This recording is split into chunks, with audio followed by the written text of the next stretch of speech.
क्या भूत प्रेत सीसीटीवी कैमरे में रिकॉर्ड हो सकते हैं? क्या भूत प्रेत द्वारा की गई हरकतें सीसीटीवी कैमरे में रिकॉर्ड हो सकती है? अगर आपको विश्वास नहीं होता तो ये वीडियो देखना। ये वीडियो देखने के बाद आपको यकीन हो जाएगा, क्योंकि जिसके साथ ये घटना हुई है, जिसकी एक कहानी है, उसने ही मुझे सारी की सारी फुटेज भेजी है। और उन्होंने कैसे भूत को रिकॉर्ड किया वो भी मेरे पास है। मैं आपको कहानी के दौरान वो फुटेज ज़रूर दिखाऊंगा। हाय, मेरा नाम है ओम। चलते हैं इस कहानी की तरफ। जो कहानी है, ये कहानी दिल्ली की है। दिल्ली में एक जगह है जनकपुरी। वहाँ पर प्रिया अपने परिवार के साथ रहा करती थी। प्रिया के घर में प्रिया के मम्मी, पापा और दादा दादी रहा करते थे। जो प्रिया के दादा थे वो रिटायर थे एंड उनकी सरकारी नौकरी थी दिल्ली जल बोर्ड में, और वहाँ से वो रिटायर हो चुके थे। जो उनकी पेंशन वेंशन सब कुछ आया करती थी। और जो प्रिया के पापा थे, उनकी सरकारी नौकरी थी, वो सरकारी डॉक्टर थे। तो कभी उनको चंडीगढ़ चले जाना, कभी मुंबई चले जाना, कभी अहमदाबाद, ऐसे उनकी शिफ्टिंग हुआ करती थी, कभी लखनऊ, ऐसे उनकी शिफ्टिंग हुआ करती थी। वो यहाँ से वहाँ हर साल में शिफ्ट हुआ करते थे। और सिर्फ प्रिया के घर में प्रिया की मम्मी और उसके दादा दादी एंड प्रिया रहा करते थे। प्रिया छोटी थी, टाइम बीतता गया। प्रिया ने 12वीं अपनी पास की। उसको था कि मेरे को ना एयर होस्टेस बनना है, मुझे कुछ बड़ा करना है। तो प्रिया को आगे की जो पढ़ाई करनी थी ना, दिल्ली में ही उसको था कि मैं आगे की पढ़ाई करूँगी। एंड प्रिया ना अपने दादा दादी से बहुत ही ज़्यादा प्यार किया करती थी। उनके लिए खाना, टाइम से दवाई देना, सब कुछ, दादा दादी के साथ खेलना, सब कुछ वो करा करती थी। बट प्रिया की जो मम्मी थी ना, उनको था कि यार मेरी बेटी ना मेरे से ज़्यादा अटैच मेरी सास ससुर से है। तो उनको थोड़ा बहुत एक होता है ना, जेलसी टाइप हो जाता है कि मेरी बच्ची मेरे पास क्यों नहीं है। उसके बाद प्रिया जब बात उसने क्लियर की, उसके बाद उसके जो मामा थे चंडीगढ़ में प्रिया के, उन्होंने कहा कि अगर प्रिया को एयर होस्टेस बनना है ना तो यहाँ भेजो, यहाँ पे बहुत सारे कॉलेज हैं, सब कुछ है, यहाँ आगे की पढ़ाई हम इसको यहाँ से करवाएंगे। प्रिया का मन तो नहीं था कि वो छोड़ के जाए दिल्ली, और ना ही अपने दादा दादी को वो छोड़ के नहीं जाना चाहती थी। बहुत वो रोई, बहुत नाराज़ हुई कि मेरे को नहीं जाना है, मैं दिल्ली से पढ़ाई कर लूँगी। बट जो प्रिया की मम्मी थी ना, वो चाहती थी कि प्रिया यहाँ से चली जाए, वो आगे की पढ़ाई जाके वहीं पे करे चंडीगढ़ में। लाख मनाना, लाख नाराज़गी के बाद रोई, वही सब कुछ। लेकिन लास्ट में जब प्रिया की मम्मी ने बोला ना, तेरे को अपना फ्यूचर देखना है या दादा दादी को, तेरे को एयर होस्टेस नहीं बनना है, और बेटा तेरी छुट्टियाँ भी तो पड़ेंगी ना, चंडीगढ़ कितना दूर है, 250 किलोमीटर ना, तू आ जाएगी 4 घंटे में, 5 घंटे में। प्रिया दिल पे पत्थर रख के उसने चंडीगढ़ वो चली गई। तो वो चंडीगढ़ चली गई ना, 6 महीने बाद ही प्रिया की दादी की डेथ की न्यूज़ प्रिया को सुनाई दी। एंड प्रिया वापस आई, बहुत रोई, सब कुछ कि दादी चली गई अचानक से, ऐसा क्या हो गया। रात को सोई थी, सुबह वो चली गई। और उसके बाद प्रिया के दादा बहुत सैड थे। 13 दिन बीत गए, सब कुछ अंतिम संस्कार करने 13वीं सब बीत गई। प्रिया को ना वापस जाना था अपने चंडीगढ़ कॉलेज जो दोबारा ज्वाइन करने के लिए। लेकिन जो प्रिया के दादा थे ना, वो प्रिया को बोल रहे थे कि मुझे प्रिया तुमसे कुछ बात करनी है। तो प्रिया कई बार बोलती थी, बोलो ना दादा, बोलो दादा, क्या बात करनी है। लेकिन प्रिया के दादा बस इतना बोलते थे कि मुझे अकेले में तुमसे कुछ बात करनी है। बट ऐसे कोई टाइम मिला नहीं। एंड क्योंकि बहुत सारे हम लोग मेहमान होता है ना, रिश्तेदार आते हैं, 13 दिन रुकते हैं। 13वीं के बाद प्रिया भी चली गई और दादा भी उसको कुछ बता नहीं पाए, प्रिया चली गई। अब प्रिया के जाने के बाद ना 8 महीने बाद दोबारा एक न्यूज़ आती है कि जो प्रिया के दादा है ना, वो अचानक से कहीं लापता हो गए हैं। वो पता नहीं कहाँ चले गए हैं। तो प्रिया वापस आई कि ऐसे कैसे हो गया। घर में उन्होंने आस पड़ोस से लोगों से पूछा कि दादा को तुम लोगों ने देखा है, कहीं पे देखा है। तो प्रिया के पापा भी आए, सब लोगों ने इधर उधर पूछा, पुलिस स्टेशन गए, सब कुछ किया, लेकिन प्रिया के दादा की कोई भी खबर नहीं लगी। और आसपास के लोग तो ये कहते थे कि लास्ट ना हमने उन्हें 2-3 महीनों से नहीं देखा है। वो पता नहीं, पहले तो आते थे पार्क में जॉगिंग करा करते थे, बट अब पता नहीं अचानक से वो कहाँ चले गए हैं, हमने उनको देखा तक नहीं है। प्रिया ने जाके अपनी मम्मी से पूछा कि आस पड़ोस के लोग तो ऐसा बोल रहे हैं मम्मी। तो प्रिया की मम्मी ने इतना ही बोला कि हाँ, वो थोड़ा सा ना बीमार से थे, इसलिए वो बाहर बाहर नहीं जाया करते थे, वो सिर्फ और सिर्फ रूम में ही रहा करते थे। बहुत सैड हो गए थे ना बेचारे। उसके बाद प्रिया की मम्मी ने उसको बुलाया फुसलाया। एंड प्रिया फिर रात को उसने लाइक खाना वाना खाया, अगले दिन वापस चली गई वो चंडीगढ़। प्रिया की मम्मी ने इतना ही बोला कि अगर कुछ खबर मिलेगी, कोई न्यूज़ हमें पता लगी तो हम तेरे को बता देंगे। समय बीतता गया, साल बीतता गया, लेकिन दादा की कोई खबर नहीं आई। पता नहीं दादा कहाँ अचानक से गायब हो गए। और प्रिया अभी अब ना एयर होस्टेस बन चुकी थी। प्रिया को नौकरी करते हुए लगभग 1 साल हो चुके थे। दिवाली का टाइम था। अब दिवाली के टाइम पे फ़्लाइट बहुत ज़्यादा उड़ती हैं, क्योंकि उस टाइम फेस्टिवल का टाइम होता है, बुकिंग ज़्यादा होती है, लोग ट्रैवल बहुत ज़्यादा करते हैं। तो प्रिया का जो पूरा स्टाफ था, उनके 6-7 जो लड़कियाँ थीं, उन्होंने लगभग बिना 1 दिन की छुट्टी लिए हुए, या फिर ऐसे बोले ना कि उनको फ़ोन आता था कि अभी इमरजेंसी में आपको जाना पड़ेगा किसी फ़्लाइट में, वो लोग जाया करती थी। उन्होंने लगातार 20 दिन बिना रुके, बिना थके उन्होंने अपनी जॉब की, लोगों की सेवा की। तो जो उनकी कंपनी थी बहुत खुश हो गई। उन्होंने कहा प्रिया एंड प्रिया के फ्रेंड सभी लोग को ना दिवाली सब कुछ बीतने के बाद बोनस भी अच्छा खासा दिया और उनको 5 दिन की छुट्टी भी दी कि आप लोग रेस्ट कर सकते हो। तो प्रिया ने उसकी एक फ्रेंड बन गई थी, वो भी एयर होस्टेस थी, उसका नाम था काजल। काजल से बोला कि यार चल ना, मेरा घर पास में दिल्ली में, वहाँ चलते हैं एंड वहीं तू भी रुक और दोबारा 5 दिन वहीं रेस्ट करेंगे, मम्मी के हाथ का खाना खाएँगे, दिल्ली घूमेंगे, दिल्ली का फूड बहुत अच्छा है। तो काजल भी चल गई। अभी दोनों फ्रेंड ना जनकपुरी अपने उसी बंगले पे आते हैं, प्रिया के वो फ्रेंड। बंगले पे जैसे एंट्री करते हैं तो काजल ही बोलती है, वाह यार तेरा घर तो बहुत अच्छा है। तो प्रिया यही बोलते हैं कि हाँ, ये मेरे दादा ने बनवाया था, बट अब वो रहे नहीं। थोड़ा सा सैड हो जाती है, अंदर घुसते हैं, वो चाय वाय सब कुछ नाश्ता वास्ता चलता है, शाम का टाइम होता है। प्रिया अपना ना घर दिखा रही होती है काजल को कि काजल, ये हमारा ये रूम, ये गेस्ट रूम, ये सब मतलब सब कुछ, ये हमारे यहाँ पे हम टीवी दिखा करते थे, मेरे दादा दादी हुआ करते थे, तो मतलब सब कुछ बताती है। ऊपर के फ्लोर पे ले आती है, छत दिखाती है, आसपास का एरिया दिखाती है, फिर नीचे आती है ना, एक रूम था जो वो नहीं दिखा रही होती है काजल को। तो काजल कहती है ये रूम बंद क्यों कर रखा है, स्टोर रूम है क्या ये? तो प्रिया ही बोलती है कि नहीं, ये स्टोर रूम तो नहीं है, बट हाँ मम्मी मना करती हैं कि इस रूम में मत जाना और इस रूम को खोलना ही मत। तो काजल कहती तूने भी कभी देखा नहीं जाके अंदर के अंदर क्या है? तो प्रिया ने बोला कि नहीं, मैंने इतना देखा नहीं, ये दादा दादी का रूम था, वो बंद हो गया तो बंद ही हो गया, मम्मी ने मना किया तो मैं कभी नहीं गई, मुझे क्या मतलब। अब जो काजल थी उसको थोड़ा सा वो चुल मची और उसने बोला कि चलना देखते हैं क्या है अंदर, एंड मना क्यों करती हैं तेरी मम्मी। वो लोग गए एंड जैसे प्रिया ने वो गेट खोला ना, तभी प्रिया पीछे से प्रिया की मम्मी आती है और कहती है, प्रिया मना किया था ना कि ये गेट नहीं खोलना है, बंद करो इसको। प्रिया उस गेट को बंद करती है, कहती sorry mummy. And Kajal and Priya दोनों चले जाते हैं अपने रूम में, वहाँ बैठते बैठते हैं, फिर ये निकल जाते हैं बाहर घूमने, पूरा घूमते घूमते हैं, दिल्ली में खाना वाना खाते हैं, रात को वापस आते हैं। जब आते हैं ना तो रात को ना अब काजल को थोड़ी चुल मच जाती है कि उस रूम में ऐसा है क्या जो प्रिया की मम्मी उस रूम को नहीं खोलने दे रही है, उस रूम में ऐसा क्या है। तो उसने क्या किया, रात को उठी एंड जाके उस रूम के पास हर तरफ देखने लग गई कि कोई है तो नहीं, कोई है तो नहीं, कहीं प्रिया की मम्मी जग तो नहीं जाए। काजल अब उठ के यही कर रही थी, जैसे ही वो ना देख रही थी हर तरफ उस रूम के बाहर जाके कि इस रूम के अंदर मैं घुसूंगी, कहीं आसपास मुझे उसकी मम्मी ना देख ले, मुझे ना सुना दे।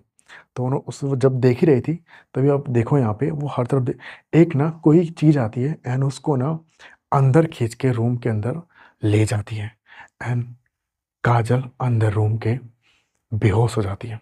रात का टाइम होता है, लगभग 3 से 4 के बीच में। तो प्रिया उठती है, ऐसे उसको तो प्यास लगती है, तो उठती है, वो देखती है कि यार काजल कहाँ है? काजल तो बेड पे है ही नहीं, वो कहाँ चली गई?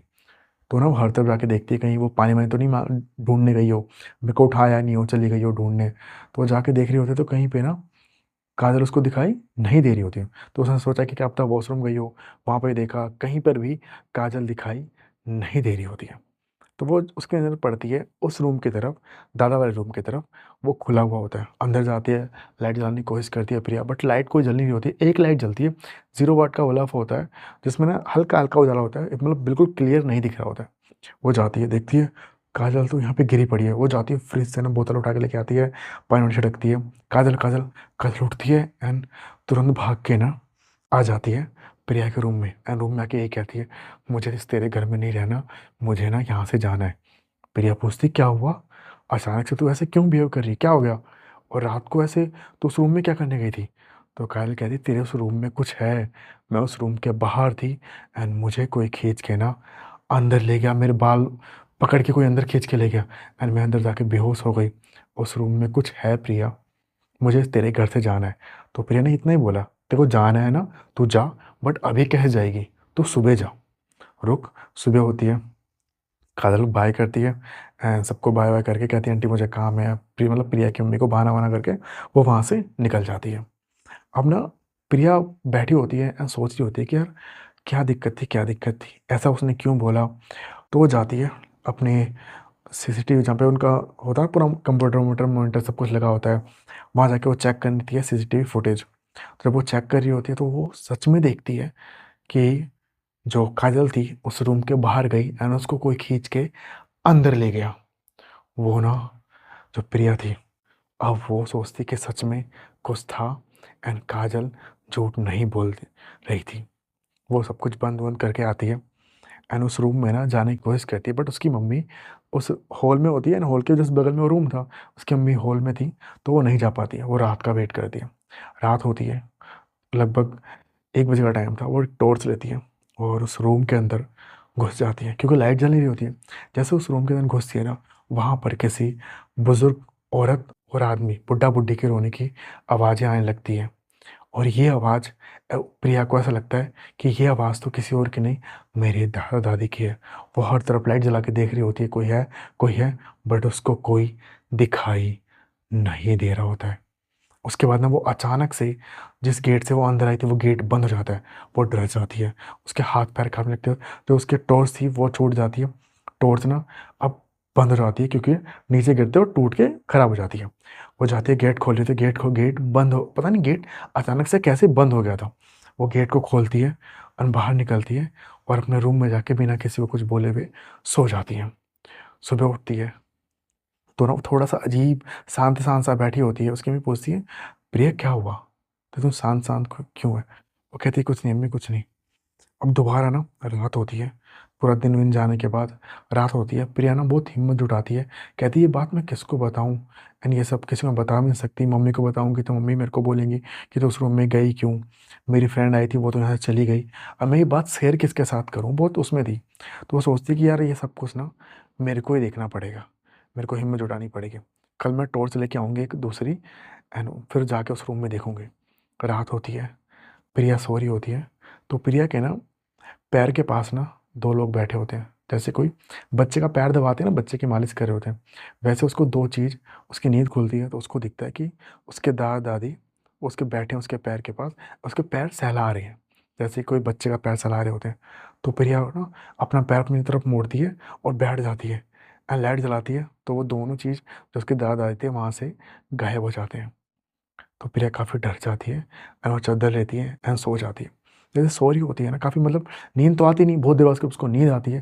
तो उसके सपने में ना उसके दादा दादी उसको दिखाई देते हैं एंड बस वो यही बोलते हैं, उसके दादा और दादी, प्रिया हम मरे नहीं हैं, हमें ना मारा गया है। प्रिया हम मरे नहीं हैं, हमें मारा गया है। और उसकी दादी तो चली जाती है वहाँ से, पर जो प्रिया के दादा थे ना वो कहते हैं कि मैं ना आज भी इस घर में ही हूँ, मुझे यहाँ से निकालो प्रिया, मैं इस घर में ही हूँ, मुझे मेरा अंतिम संस्कार करो, मैं इस घर में ही हूँ। प्रिया की नींद खुल जाती है अचानक से एंड वो पूरे पसीने पसीने से होती है। जाती है फ्रिज में, पानी पीती है। वो देखती है कि सुबह का टाइम हो चुका, मतलब उसकी नींद सुबह 9 बजे खुलती है। पूरे पसीने, उसकी मम्मी उसको देख के कहती है, प्रिया क्या हुआ, इतनी घबराई घबराई से तुम क्यों लग रही हो? तो वो कहती, कुछ नहीं मम्मी कुछ नहीं। पानी वानी पीती है, दोपहर में वो निकल जाती है, टॉर्च लेके आती है मार्केट से। अब वो वेट कर रही होती है रात का, जैसे रात के ना 12 बजते हैं। वो घुस जाती है उस रूम में। जब उस रूम में घुसती है ना, तो वो हर तरफ देख रही होती है। उसको ना कुछ भी ऐसे, मतलब उसको अजीब सा नहीं लग रहा होता है कि कुछ अजीब सा दिखाई दे, कुछ भी उसको नहीं दिख रहा होता है। तभी ना जो बेड पड़ा था उसके एक रूम में, वो बेड ना हिलने लगता है, टक टक टक टक टक टक टक टक, जैसे उसको वो ना कोई हिलाने की कोशिश कर रहा है। टक टक टक टक टक टक बहुत जोर से हिलने लगता है। वो डर के पीछे हट जाती है, बट वो हिम्मत जुटाती है, कहती है कि हाँ, उसको ये पता है कि मेरे दादा दादी की ही रूह है यहाँ पे। वो हर तरफ देखती है, वो बहुत डरी डरी हर तरफ ऊपर नीचे देखती है। जब वो नीचे देखती है तो वो एक बार को हिल जाती है, क्योंकि उनका पूरा घर पत्थरों से था, मतलब टाइल पत्थरों से बना हुआ था। एक जगह पूरा गड्ढा था और गड्ढा करके जैसे किसी ने प्लास्टर किया हो, एंड इसके ऊपर ये बेड रखा है। तो प्रिया सोचती ये गड्ढा कैसे है। प्रिया ना अपने पापा को फ़ोन करती है अगले दिन, पापा तुम ना 2 दिन की छुट्टी लेके आ जाओ, क्योंकि कुछ तो गड़बड़ है यहाँ पे। प्रिया के पापा आते हैं। प्रिया ना उस रूम में ले जाती है, टॉर्च जला के दिखाती है कि पापा देखो, यहाँ पर गड्ढा है और यहाँ पे सीमेंटेड किया हुआ है, और हल्का सा दबा हुआ है ये, सीमेंटेड सीमेंटेड सा। और हर जैसे किसी ने टायर वाले पत्थर तोड़ के ये गड्ढा किया है, उसके नीचे कुछ बड़ा सा, और उसके ऊपर ये बेड रखा है। पापा कुछ तो गड़बड़ है। तो प्रिया के पापा जाते हैं, मज़दूरों को बुला के लेके आते हैं। प्रिया की मीना कहती क्या मज़दूर बुला के लेके आ रहे हो, क्या है यहाँ पे। मज़दूर आते हैं उस गेट के पास, उस रूम के पास, प्रिया के दादा के रूम के पास खोदने के लिए। प्रिया की मम्मी वहाँ जाती है, बेड पे लेट जाती है, नहीं नहीं कुछ नहीं खोदना है, तुम लोग जाओ यहाँ से, जाओ यहाँ से, जाओ यहाँ से। पर जो प्रिया के पापा थे ना, वो कहते नहीं, खोदना है तो खोदना है। जब वो लोग खोदते हैं ना, तो गंदी सी स्मेल उनको आती है, एंड वहाँ पर एक उनको कंकाल सा मिलता है। वो लोग पुलिस को फ़ोन करते हैं, एंड वो सब लोग आते हैं, चेक वेक सब कुछ होता है। तो बाद में पता लगता है वो कंकाल किसी और का नहीं, प्रिया के दादा का था। और प्रिया के दादा को किसी और ने नहीं, प्रिया की मम्मी ने ही मारा था। वो रीज़न ये था कि जो प्रिया की दादी थी ना, वो ऐसे नहीं मरी थी। उनको प्रिया की मम्मी, जो स्लो पॉइजन होता है ना, तो वो दवाई दे रही थी कि वो धीरे धीरे खाते खाते उनके खाने में डाल डाल के दिया करती थी। धीरे धीरे देते देते वो एक दिन को वो मर गई थी। बाद में ना ये बात, वो दवाई जो थोड़ी बची हुई थी ना, वो प्रिया के दादा ने देख ली थी, एंड वो पूछने चले गए थे कि बहू, ये दवाई इस घर में कैसे आई, इसका क्या काम था। तो प्रिया की मम्मी फंस जाती। उन्होंने एक गमला सा पड़ा हुआ था, वो उठाकर प्रिया के दादा के सर पे मार दिया, जिसकी वजह से उनकी मौत हो गई थी। एंड जहाँ पे उनका रूम था ना, वहीं पे गड्ढा करके उन्होंने खुद ही गड्ढा करके उनके दादा को दफना दिया था। एंड सीमेंट वेमेंट ला के, खुद ही सीमेंट वेमेंट ला के पूरा उसको जैसे सीमेंटेड कर फर्श सा बना दिया था। एंड उसके ऊपर जो बेड था वो डाल दिया था। एंड 2-3 महीने बाद सबको बताया कि प्रिया के दादा मिल नहीं रहे, पता नहीं कहाँ गए। क्योंकि प्रिया की मिस ये सोच रही थी जब तक मामला ठंडा हो जाएगा और उस रूम में कोई जाएगा नहीं, क्योंकि अभी कोई आएगा तो हर रूम की तलाशी करेगा। बट किसी ने वो 4-5 महीने बाद जब वो सब कुछ हुआ कि प्रिया के दादा गायब हो गए, किसी ने तलाशी नहीं ली। एंड उस रूम में भी किसी ने जाके देखा नहीं, क्योंकि प्रिया के मैंने सब लाइटें ख़राब करवा दी थी। सब एक ही 0 वोल्ट के जो बल्ब था बस वही ठीक करा के रखा था, बाकी सब उसने तोड़ दाड़ के हटा दिया था। बाद में प्रिया की मम्मी को सज़ा हुई, एंड वो कहते हैं कि आज भी जेल में बंद है। तो गाइस वो, और कई लोग बोलेंगे कि प्रिया की दादी से एंड दादा से प्रिया की मम्मी को क्या चिढ़ थी, वो तो प्रिया की मम्मी ही बता सकती हैं कि प्रिया के दादा एंड दादी से वो क्यों चिढ़ती थी, एंड दादी को उन्होंने क्यों स्लो पॉइजन दे के मारा था। कैसे ऐसी और स्कैरी डरावनी कहानी सुनने के लिए फॉलो करना। अगर आप इसको फेसबुक पे देख रहे हो तो ऊपर कहीं फॉलो का बटन आ रहा है, फॉलो जरूर कर लेना। अगर आप इसको यूट्यूब पे देख रहे हो तो सब्सक्राइब किए बिना मत जाना ओम का रेडियो। मैं आपके लिए ऐसी और कहानियाँ लाता हूँ और लाता रहूँगा। मिलता हूँ नेक्स्ट वीडियो में, तब तक के लिए बाय गाइस।